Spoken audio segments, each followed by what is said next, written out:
Greetings, salutations, Eddie here. Welcome back to my channel. I'm going to be bringing you guys my film review of the new film Godzilla vs. Kong.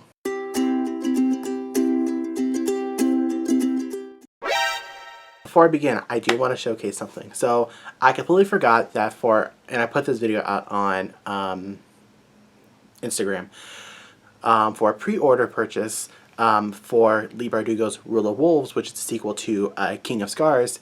You get two things. You get this amazing pen, which has the cover of Rule of Wolves on it, and it says, "Thank you for being part of the Grishaverse." And you also get this amazing piece of art by Samira in gold. I really tried to pronounce that name, but I can't. Look at this. This artwork is beautiful. It is stunning. I love the branches, I love the wolves, I love how the characters look.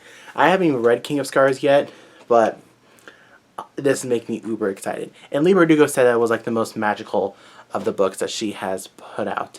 Right now I'm reading Six of Crows. I'm on chapter 2, and Inej is everything that I wanted and more. So there's that. Just want to show those and just send a quick shout out to Lee Bardugo and Macmillan Publishers for sending me those two pieces of amazing book merch.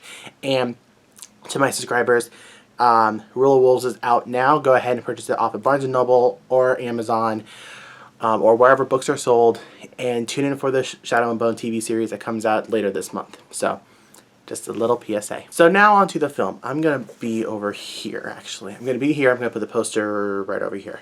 So Godzilla vs. Kong is a sequel to Kong, Skull Island, and Godzilla King of the Monsters. And these films make up what's known as the MonsterVerse. Everything is now becoming a cinematic shared universe. You know, we have the MCU, we have the DCEU, we have the Conjuring universe. I think Hanna-Barbera is doing one with Scooby-Doo, and now we have the MonsterVerse. We followed, obviously, the two titans, Godzilla and Kong, and they are at war with each other, and the humans are trying to figure out why they're at war, and that's basically all you really need to know. A lot of people really just wanted to watch the monsters. They could literally care less about the humans, and I'm one of those people. So I gave this film a 7 out of 10. I really enjoyed the film. I had a blast watching this film. I was really nervous for it because, you know, I didn't know that this was a remake. I knew that there was one back in the 60s, I think, called King Kong vs. Godzilla. So I was aware of that. I wasn't really excited for everybody else was, because I liked the first Godzilla. I love Godzilla King of Monsters. Kong Skull Island was a little bit of a disappointment to me. I really liked the characters in Kong Skull Island. Let's just be honest, okay? When you're watching, whether it's Godzilla, King Kong, Transformers, Pacific Rim, you're only watching for the big battle sequences, and that's what I really watched it for. However, Godzilla King of Monsters, the human storyline, was actually really interesting to me. The only instance where there's a giant monster film and I actually really cared about the human characters. And then we get to this film, and the human characters were just not impressive to me. I love Millie Bobby Brown in Godzilla King of Monsters, but I don't know. This film, I didn't really like her in this film. I don't know why. She's a great actress. She's amazing on Stranger Things. She was amazing in Godzilla King of the Monsters, and Enola Holmes. That was a great film. She's a great actress. I just did not like her in this particular film. I know she's playing the same character, but this one, I don't know. Her best friend was actually annoying to me. And then Bernie, I liked Bernie, but it's just like typical conspiracy theorist character. Kind of paranoid and really got on my last nerves. Then we have characters of Nathan and, oh my god, what is her name? I'm sorry, I'm blanking on her name. I really should have written notes down. Dr. Andrews. They were on so the humans are kind of like divided by Titans. Dr. Andrews, Nathan, they're sort of the King Kong storyline, whereas Millie Bobby Brown and her friend and the conspiracy theorist, Bernie, they're on the Godzilla storyline. Because the whole thing is that Godzilla attacks a facility, and Millie Bobby Brown, while the news is saying that Godzilla is no longer the savior of Earth. Millie Bobby Brown's character, Madison, she said it's not a coincidence that Godzilla specifically attacked this facility. So she's tracking down why he's, why he attacked that facility, and why the sudden change of being really aggressive. And then on the flip side, we have King Kong. Dr. Andrews, her adopted daughter, Gia, I think it's Gia, who communicates with Kong through sign language. They're trying to find a new home for King Kong and find what's called the Hollow Earth, which I believe is the birthplace of the Titans. So we have that storyline going on, and it was I actually felt more I personally felt more connected to the Kong storyline, and solely because they made Godzilla a dick in this film. A lot of the scenes, I'm just like, why are you attacking? King Kong was just minding his own damn business, okay?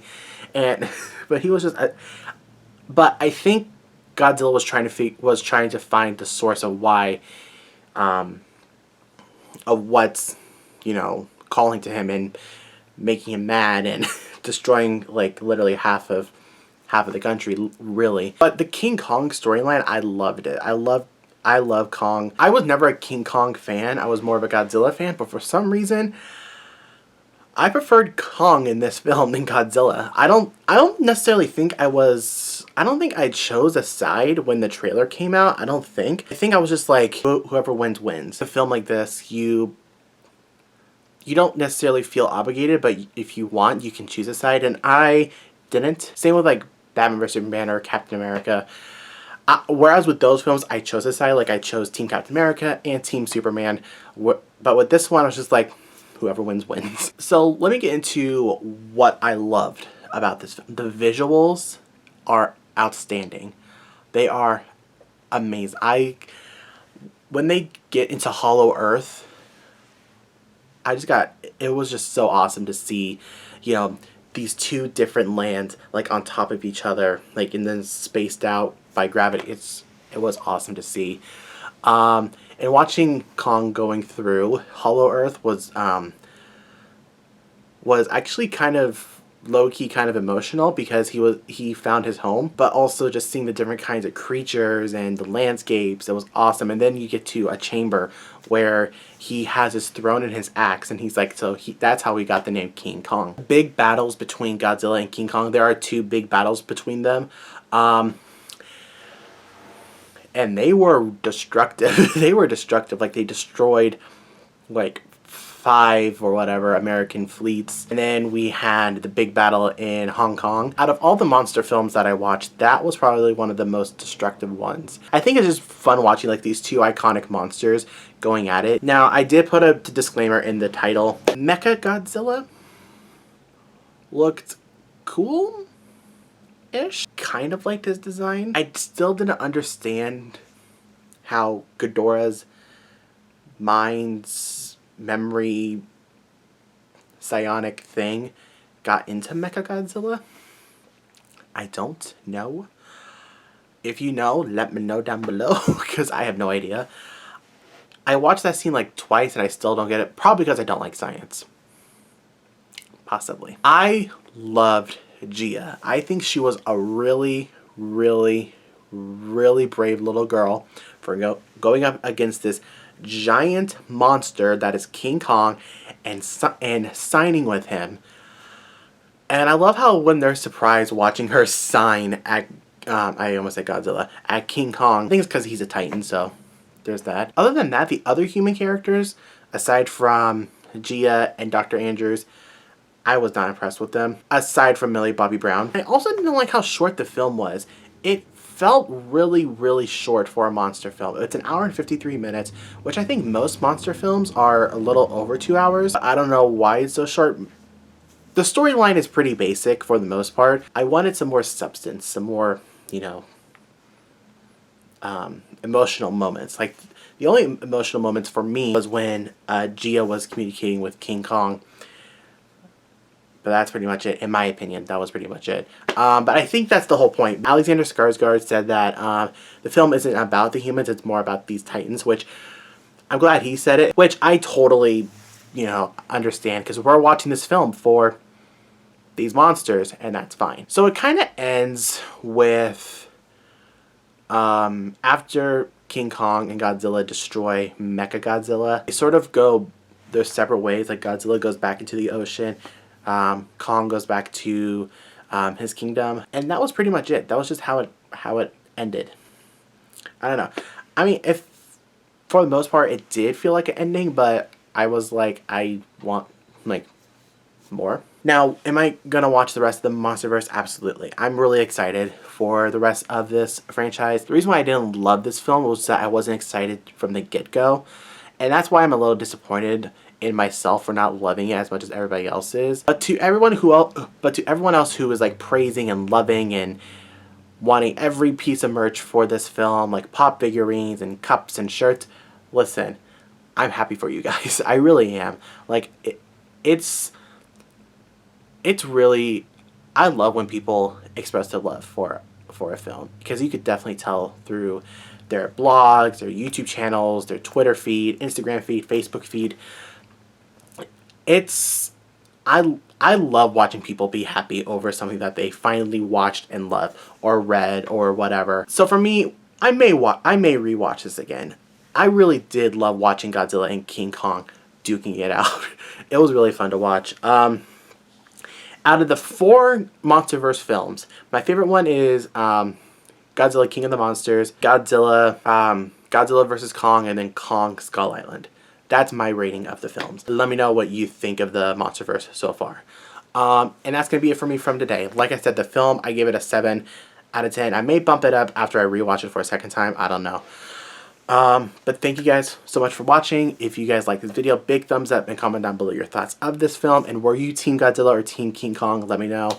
For more content, subscribe button is right over there. And I'll see everyone soon in my next video. Deuces.